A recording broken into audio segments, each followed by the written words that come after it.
Selamat datang di channel. Pada video kali ini kita akan membahas lanjutan dari video sebelumnya mengenai hubungan antar sudut. Pada video yang pertama kita sudah membahas tentang video hubungan antar sudut saling berpenyiku ya. Nah, untuk yang bagian kedua ini kita akan membahas hubungan antar sudut saling berpelurus. Yuk disimak penjelasannya. Yang kedua, hubungannya adalah saling berpelurus atau istilah kerennya adalah saling bersuplemen. Mengingatnya cukup mudah. Di sini berpelurus suplemen ya, ada S, dua-duanya ada S ya, berpelurus suplemen. Nah, kalau sudut saling berpelurus berarti sudutnya adalah sudut lurus. Jadi seperti ini. Sebagai pengingat saja, salah satu jenis sudut adalah sudut lurus. Apa itu sudut lurus? Sudut lurus adalah sudut yang besar sudutnya adalah 180 derajat. Jadi dia membentuk sudut garis lurus seperti ini ya.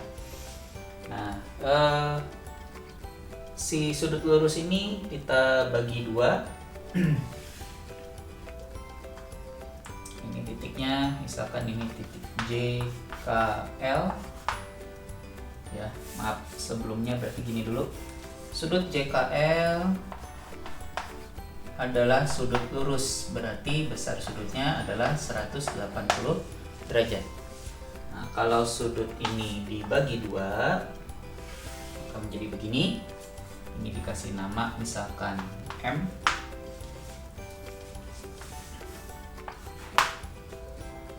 Maka sudut JKM ditambah sudut LKM atau MKL supaya mudah ya, itu akan menjadi sudut JKL. Nah, seperti itu. Karena sudut JKL besarnya 180 derajat, maka bisa kita ganti ini menjadi sudut JKM ditambah MKL sama dengan 180 derajat. Begitu. Nah, maka kesimpulannya adalah sudut, karena ini ditambah ini hasilnya adalah 180 derajat dan 180 derajat adalah termasuk sudut lurus, maka kesimpulannya sudut JKM dan sudut MKL adalah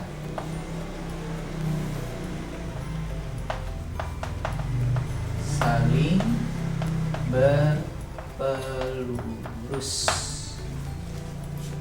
Ya. Kesimpulan yang pertama, JKM dan sudut MKL adalah sudut yang saling berpelurus. Jadi apa artinya saling berpelurus? Sudut yang saling berpelurus artinya adalah sudut-sudut yang jika dijumlahkan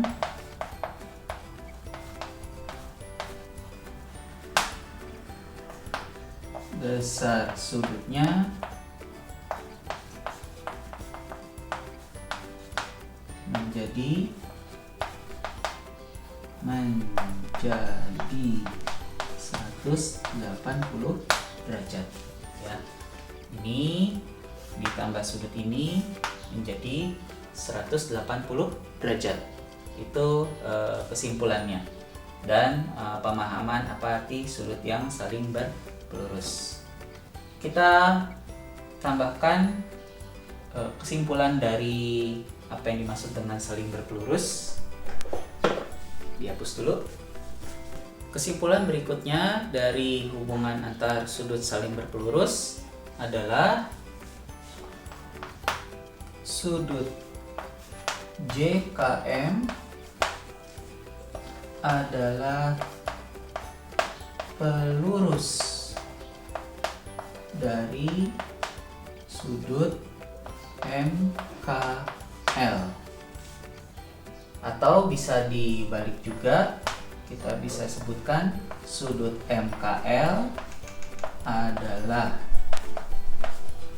pelurus dari sudut JKM.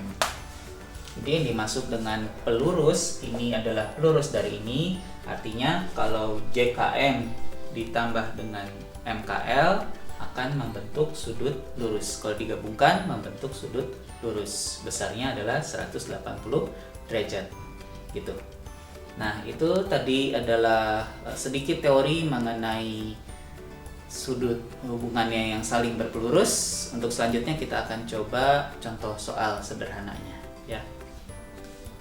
Untuk contoh soal yang pertama, gambarnya seperti ini. Sebetulnya contoh-contoh soalnya itu mirip-mirip dengan yang saling berpenyikut, ya. Makanya dikasih contoh soal yang berpelurus bentuknya seperti ini aja langsung, ya. Karena lebih menarik untuk dibahas. Ini hubungannya ada ke variabel, ya, ke aljabar. Baik, ini ada sudut PQR. PQR adalah sudut lurus, lalu ini dibagi menjadi 3 sudutnya. PQS 2A derajat besarnya, kalau SQT besarnya 3A derajat, dan TQR besarnya A derajat. Pertanyaannya adalah berapa nilai A,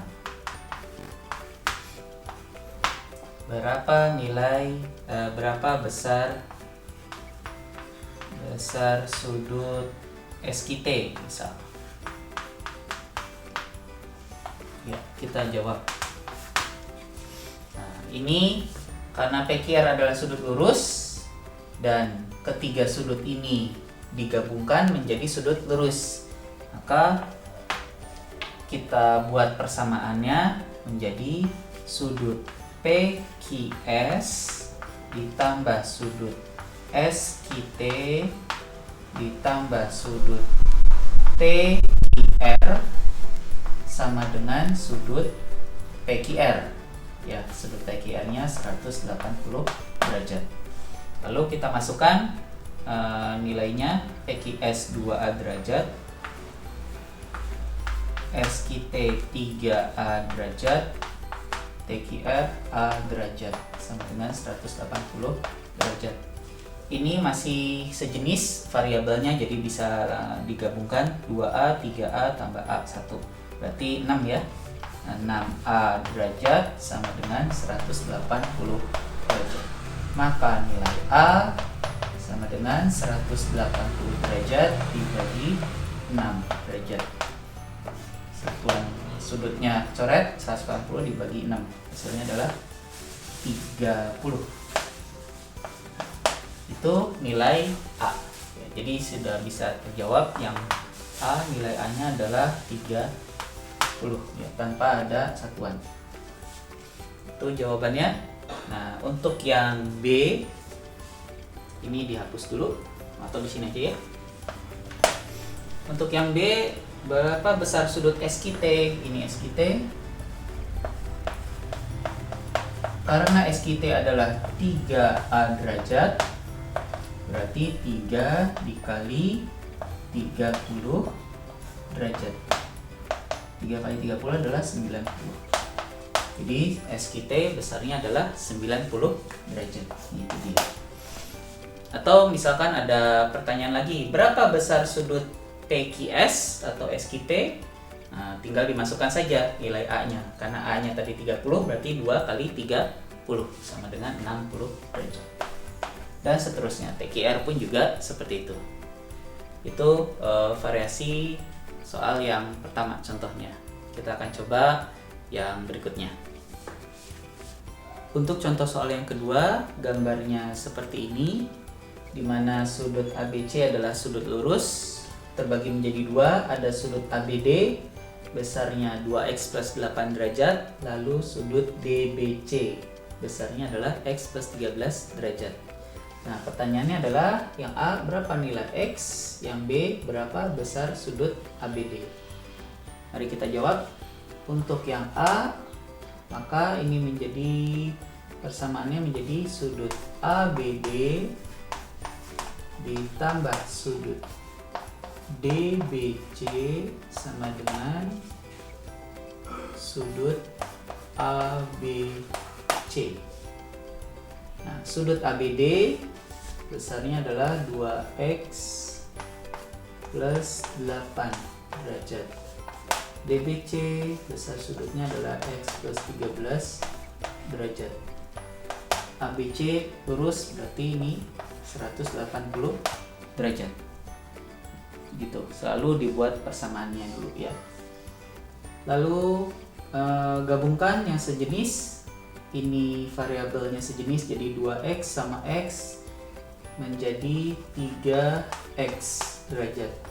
Ditambah 8 ditambah 13 sama dengan 21 derajat. Sama dengan 180 derajat. Selanjutnya 3x derajat ini pindah ruas, 180 derajat pindah ruas, tadinya positif menjadi negatif. Hasilnya adalah 0 kurang 1 9, 7 kurang 25. Nah, 159 derajat adalah 3x derajat. Maka nilai x adalah 159 dibagi 3. 15 bagi 3 5, 9 bagi 3 3. Jadi nilai x-nya adalah 53. Sudah dapat. Nah, selanjutnya untuk yang D. Nah, contoh seperti tadi penyelesaiannya nih ya. Yang seperti contoh soal yang pertama. Kita buat di sini nih. Sudut ABD ini, ABD adalah 2x plus 8 derajat. Masukkan nilai x-nya ini karena sudah dapat dari yang pertama. Jadi 2 kali 53. Ini karena sudah dibuka kurungnya berarti ini derajat, 8-nya derajat. 2 kali 53 adalah 106 derajat ditambah 8 derajat sama dengan 114 derajat. Nah, begitu penyelesaiannya. Kalau nanti kalian mau mencoba hitung berapa besar sudut DBC, tinggal ini lalu masukkan angka nilai variabel x-nya ya dengan ini. Begitu. Baik, itu tadi adalah penjelasan dan contoh soal mengenai hubungan antar sudut saling berpelurus. Semoga bermanfaat. Sampai ketemu di video berikutnya. Assalamualaikum warahmatullahi wabarakatuh.